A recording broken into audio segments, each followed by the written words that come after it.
Άλλη μια γνωστή τακτική του κράτους είναι η προβολή της θεωρίας των άκρων, που ταυτίζει την άκρα δεξιά με την άκρα αριστερά, με σκοπό να συσπυρώσει τον κόσμο στο συνετό κέντρο, δηλαδή στην αστική δημοκρατία. Τα άκρα παρουσιάζονται φανατισμένα και επικίνδυνα για τον πολίτη και το πολίτευμα. Έτσι, το κράτος εμφανίζεται ως ο εγγυητής της κοινωνικής ειρήνης, διατηρώντας το μονοπόλιο της βίας, και βρίσκει το άλοθη για την περαιτέρω καταστολή των ριζοσπαστικών κοινωνικών κινημάτων.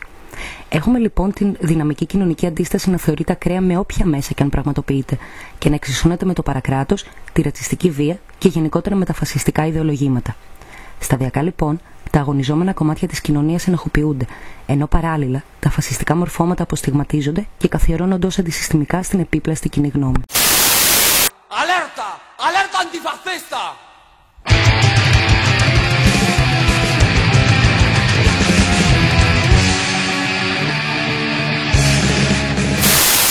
Άκρα είναι η βία. Οποιοσδήποτε δεν δέχεται την αρχή του δημοκρατικού πολιτεύματος. Κάθε μορφή βίας πρέπει να την απομονώνουμε από όπου και αν προέρχεται. Και βία σε αυτόν τον τόπο, για να μιλάμε τη γλώσσα της λογικής, έχουμε και από την ακροδεξιά και από την ακροαριστερά.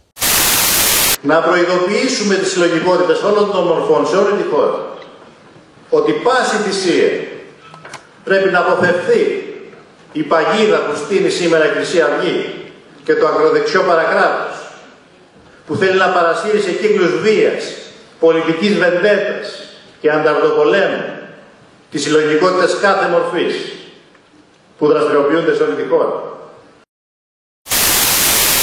Ας έρθουν να μετρηθούμε και να δούμε πώς θα πει και πάλι ο Σάκος. Ούτε η ελληνική αστυνομία μπορεί να λάβει τα δρόμενα που μπορούμε εμείς σαν νεαροί και σαν απλοί Έλληνες πολίτες να καθαρίσουμε αυτά που βλέπουμε και μόνο. Όταν υπάρχει μία ομάδα θα υπάρξει αυτόματα, και όσο πιο πολύ στα άκρα τραβάει μία ομάδα, τόσο στα άκρα θα τραβήξει και η αντίθετη ομάδα. Η πραγματική λαϊκή εξέλιξη δεν πρόκειται να σπάσει έναρκα. Μα όσα παιδιά οδηγούνται στην άλλη κατεύθυνση, την αναρχική, να είναι ως αντίδραση στα άλλα παιδιά που είναι στρατιωτικά οργανωμένα και υπέρ της βίας εξ αρχής, να υιοθετούν έναν αντίστοιχο λόγο και μια αντίστοιχη πρακτική.